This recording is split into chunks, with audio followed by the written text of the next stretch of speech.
Bora estudar o Uruguai. Aí eu tô rindo porque é, só a Federal do Paraná para me fazer ler o Uruguai, né? Eu sinceramente é, passei pela minha, né, fase lá, né, de universitário, não li o Uruguai naquela época, li alguns trechos. Felizmente tive um bom professor, né, que me mostrou a obra, as principais partes, né, tudo bem explicadinho. Mas tentei ler a obra já naquela época, não consegui por prazer. Li agora, né, para poder falar com vocês sobre a obra, mas sinceramente não me acrescentou nada, tá? Então vamos falar por Uruguai. Talvez por eu já ter um certo preconceito e é o que eu já vou falar aqui com vocês sobre isso. Primeira coisa, eu não gosto de puxar saco, tá? Como professor, né? Eu não gosto daquele aluno, professor, eu posso. Não, né? Não. Aquele aluno que quer carregar minha mochila, não. Não gosto, né? Tudo pensando em ganhar algo, tá? E o Uruguai, ele tem muito isso. Primeiramente, tá, vamos por partes. Então, vamos lá. Primeiramente, nós precisamos pensar no arcadismo, tá? O arcadismo, né? É um período literário que ali se contrapôs ao barroco, né? Veio em sequência ao barroco, né? O barroco com uma emoção muito forte, o arcadismo é mais razão, né? Uma linguagem menos rebuscada, mais simples, né? Uma vida mais perfeita no campo, com a questão do bucolismo, tá? Então essas são algumas das principais características do arcadismo, tá? O autor, né, Basílio da Gama, ele se encaixa ali, né, no barroco, tá? Ele está ali naquela época. Só que diferentemente de outros, né, tem uma coisa muito comum entre os autores ali do barroco, né, que os grandes autores do barroco eles foram do barroco não, do arcadismo, né? Os grandes autores do arcadismo eles foram perseguidos ali no Brasil pelo governo, né? Então nós tivemos, por exemplo, Cláudio Manuel da Costa e Tomás Antônio Gonzaga, que para mim são os dois maiores, tá, do arcadismo no Brasil, tá? Basílio da Gama para mim fica abaixo, mas pessoal, né? Gosto pessoal. Então os dois foram muito perseguidos por participarem ali, né, da Conjuração Mineira, né? Tal, ali com Tiradentes e toda aquela história que vocês conhecem como lideranças realmente do movimento, tá? O Basílio da Gama não. O Basílio da Gama ele foi perseguido por um outro motivo que é o que eu preciso falar agora com vocês, que é sobre o Basílio da Gama. Então, o Basílio da Gama, né, ele já criança foi mandado para um colégio de jesuítas, né? Lembre-se que os jesuítas chegaram aqui no Brasil praticamente junto, né, nas caravelas lá com Pedro Álvares Cabral, e eles ajudaram muito ali na colonização do Brasil, principalmente na alfabetização, né, na catequização dos índios, né, na alfabetização, na catequização dos nossos indígenas, né? E como vocês sabem, com o tempo, né, não que todos fossem assim, mas aconteceu muito de muitos padres, né, eles, digamos assim, porque o objetivo mesmo dos portugueses era o quê? Era pegar e escravizar esses indígenas, né? Os indígenas, sabendo a nossa língua, eram mais fáceis de serem escravizados. Então, muitos padres jesuítas passaram, digamos assim, para o outro lado, né? E começaram a proteger os indígenas, né, contra os portugueses, tá? Então, o Basílio da Gama, né, estudou ali em colégios jesuíticos e chega, né, ali em meados do século XVIII, né, 1750, mais ou menos, com tudo isso que acontece, o governo português ele manda expulsar os jesuítas do Brasil. Tá? Então, começa-se a ter uma perseguição, né, dos jesuítas no Brasil. Tá? E lembre-se, né, o Basílio da Gama ele está ali e ele também está entre os perseguidos. Ele, inclusive, ele vai para Roma, né? E lá em Roma ele consegue entrar na Arcádia Romana, o que é um grande feito, né? A grande Arcádia Romana ele é recebido. Algumas fontes citam que devido aos próprios jesuítas, né? Tá? E ele é preso depois em Lisboa, né? Caminhando lá em Lisboa, um dia ele é preso. acusado de estar ao lado dos jesuítas, tá?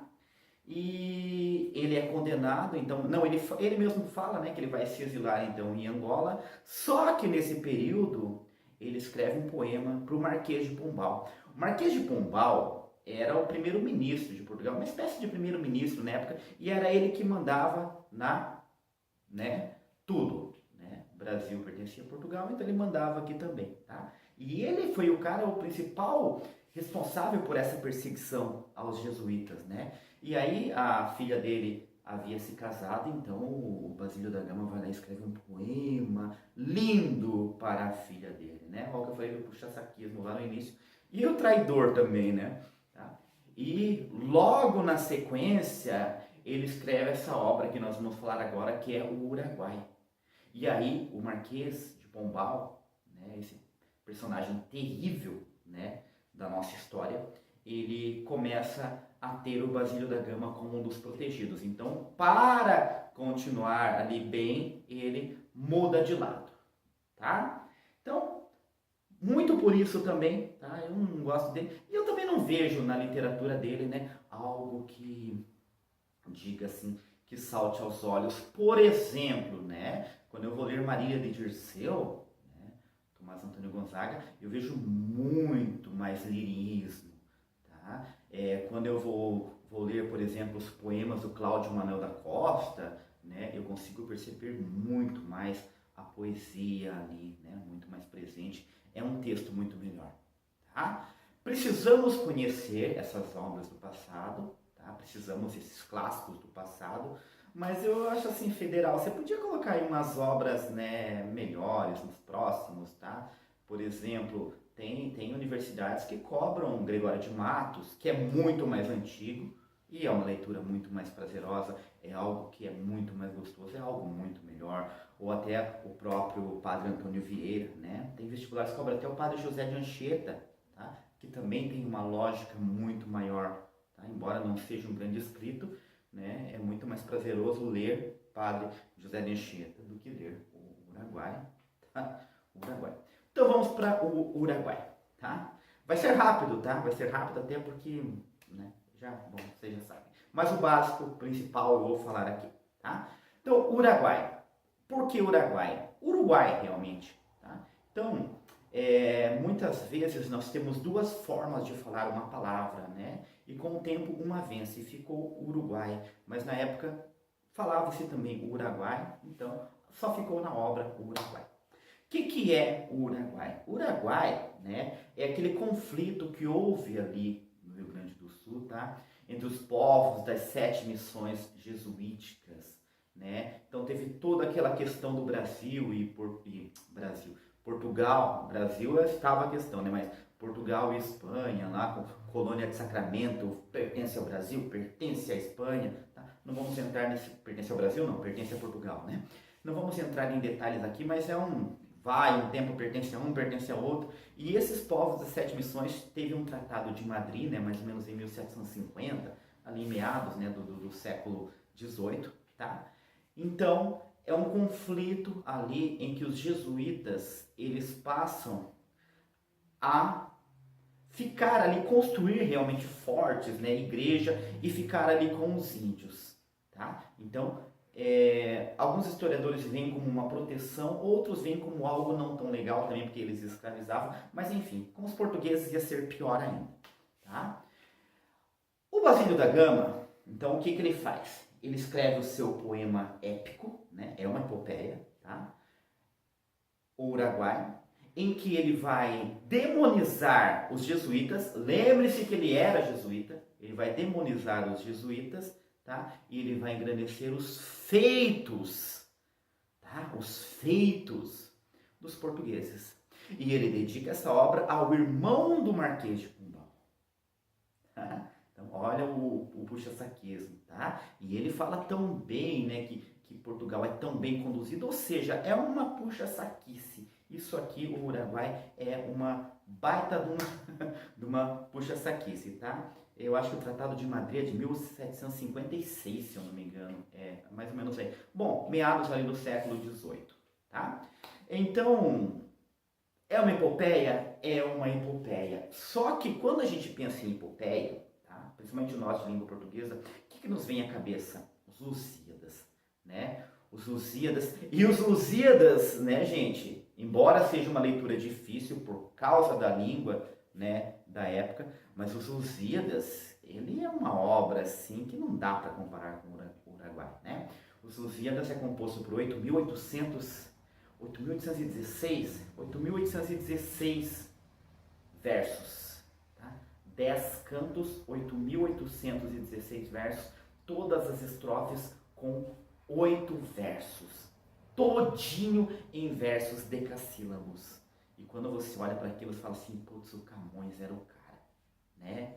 Esse é a mensagem. Aqui também é uma epopeia, é uma epopeia, tá? Só que diferentemente, deixa eu me lembrar agora, dos Lusíadas são 8.816, aqui tem 1.377 versos, tá? 5 cantos, 1.377 versos em versos brancos. O que significa isso? Os versos não contêm rimas, como em Os Lusíadas, tá? Então, não dá para comparar uma obra a outra, tá? A não ser que as duas são epopeias, tá? Mas parou aí a comparação, tá? Então, o grande herói aqui são os portugueses, né? É o governo que ele engrandece, e o índio é tratado como o bom selvagem, tá? Então, o índio ele não é o mal, tá? O índio ele está sendo levado ao mal pelos jesuítas. Os maus na obra são os jesuítas, tá? Isso a gente precisa entender, isso você precisa entender aqui, tá? Que mais que eu preciso falar sobre... Vamos lá, deixa eu lembrar. Por que essa obra é feita em versos, né? Se for para fazer em verso branco, por que ele não escreveu em prosa, tá? Foi o que eu falei já no vídeo anterior lá do Juca Pirama, né? Os poetas eram muito mais valorizados na época, né? Então escrever em verso é muito mais difícil. Os versos são decassílabos, tá? Isso ele teve o cuidado, tá? Então é algo muito mais difícil que valorizava a obra, tá? A época se tinha um olhar, né, superior, né? Como se o poeta fosse superior ao quem escrevia em verso do que quem escrevia em prosa, né? O romancista ou o contista, na época não existia o conto ainda, né? Como nós conhecemos hoje, tá? Lembrei que eu ia falar anteriormente, tá? Sobre a questão do bom selvagem, isso foi levado depois para o romantismo, tá? Então é como se nós tivéssemos uma continuação, tá? Então, na prova de vocês, tá? da Federal, tá? Da UFPR, pode ter questões ligando aí uma questão ligando essas duas obras, tá? Que eu falei para vocês, a obra que nós trabalhamos anteriormente, tá? Que é Últimos Cantos do Gonçalves Dias, com essa obra, a visão que se tem do índio, tá? Do bom selvagem, tá? A construção do herói nacional, tá? Então, talvez isso aí vocês tenham aí uma semelhança, tá? Tem um trecho aqui, tá? Deixa eu pegar aqui. A parte mais legal, tá? E que eu gosto, tá? Eu gosto, tá? Eu gosto dessa parte. É a morte da Lindóia, né? Eu acho a parte mais lírica, mais interessante, tá? Aqui do Uruguai. Peguei um trechinho aqui para vocês, né? Porém o destro Catitu, que treme do perigo da irmã sem mais demora, dobrou as pontas do arco e quis 3 vezes soltar o tiro, e vacilou 3 vezes. Entre a ira e o temor, enfim sacode o arco e faz voar a aguda seta, que toca o peito de Lindóia e fere a serpente na testa. E a boca, os dentes, deixou cravados no vizinho tronco. Açoita o campo com a ligeira cauda, o irado monstro, e em tortuosos giros se enrosca no cipreste e verte envolto em negro sangue o lívido veneno. Então o que acontece? A Lindóia, ela fica sabendo que o Cacambo, né, o amor dela, né, ela recebe a notícia da morte do Cacambo, né, o seu amado, e ela se deixa picar por uma cobra. Só que o irmão dela, né, o Catitu, a hora que ele vê a cobra lá com ela, ele puxa o arco para matar. Olha, um certo romantismo aqui, né? Tá? Bastante romântico, por sinal. Ele puxa e ele, por 3 vezes, né, ele desiste. E na terceira vez ele vai. E a sua flecha atinge bem a cabeça da cobra. E depois ele vê a irmã morta, mas ele fica, né, não fica até tão triste, porque ele percebe que a irmã foi morta pela picada da cobra, tá? E não pela sua flecha, né? Ele consegue ali matar a cobra sem a irmã, né? Para quem chegou aqui no final desse vídeo, né? Deixa eu só pegar aqui, né? Para não esquecer de nada. Tá? Então vamos lá. Eu fiz ao contrário aqui com vocês, tá? Então vou fazer na ordem que está lá no site agora da UFPR. Eles começaram pelas obras mais antigas, tá? Então vamos lá, tá? Aqui é um bônus agora. O Uruguai Últimos Cantos tem algumas semelhanças, tá? Lembrem-se lá, Uruguai, arcadismo, Últimos Cantos, romantismo, tá? Mas eles têm, o Uruguai tem essa questão indígena, os portugueses, e lá no Últimos Cantos também tem essa imagem, né, da criação do herói nacional, tá? Casa de Pensão e Clara dos Anjos também são 2 obras que se assemelham, tá? Então aqui nós temos 8 obras, eu dividiria assim em duplas, tá? Agora, Casa de Pensão e Clara dos Anjos. Nessas 2 obras nós temos 2 rapazes que se aproveitam das moças. Gente, não vou falar sobre as obras aqui, só algumas dicas para vocês, tá? Então, em Casa de Pensão nós temos ali o personagem Amâncio, tá? Que, como eu disse no vídeo, nós chegamos até a ficar com uma certa pena dele, né? Ele morre no final. E em Clara dos Anjos nós temos ali o ordinário Cassie Jones, tá? Que desflora a Clara dos Anjos e a abandona, né? O cara que é rico e a Clara dos Anjos negra e pobre. E aí nós temos mais 2 obras, tá? Que é Sagarana e Morte e Vida Severina. Sagarana de Guimarães Rosa, Morte e Vida Severina de João Cabral de Melo Neto, tá? Sagarana, né? Aquelas histórias que envolvem animais, tá? Interior de Minas Gerais, uma linguagem ali própria, né? Cheia de neologismos, né? Uma perfeição na colocação das palavras por conta do Guimarães Rosa, e João Cabral de Melo Neto, né, com Morte e Vida Severina, aquela obra em que nós vamos vendo aquele retirante, né, que ele sai, o nome dele é Severino, e esse Severino ele vai encontrando vários Severinos, né, assim como ele, e até que ele chega no Recife, né, e lá no Recife falam para ele, poxa, vocês vêm atrás de água, e muitos, né, ele tem aquela questão do suicídio ali nas águas do Capiberibe, tá? E ele chega bem na noite de Natal, né? Ele pensa em se matar, e só que naquele momento nasce uma criança, né? Por isso que se chama também Alto de Natal, tá? E as 2 últimas obras são 9 Noites, tá? Do Bernardo Carvalho, Bernardo Guimarães, Bernardo Carvalho, e Relato de um Certo Oriente, do Milton Ratum, que também tem alguma semelhança. Pessoal, e agora pensando nessas 2 obras e nas 2 primeiras, tá? É bom a gente fazer um resumo assim de todas as obras. As 2 primeiras têm aquela visão indígena do bom selvagem, tá? Essas 2 obras, elas têm uma visão diferente do indígena, principalmente 9 Noites, tá? Do Bernardo Carvalho, que ele traz ali, né? Se passa numa tribo, tá? Mas ele traz o índio até mostrando as coisas ruins, né? O índio, ele é tido como um índio como ele realmente é, uma visão mais realista do indígena, tá? E o que eu tenho de parecido com a obra aqui do Milton Ratum é que essas 2 obras se passam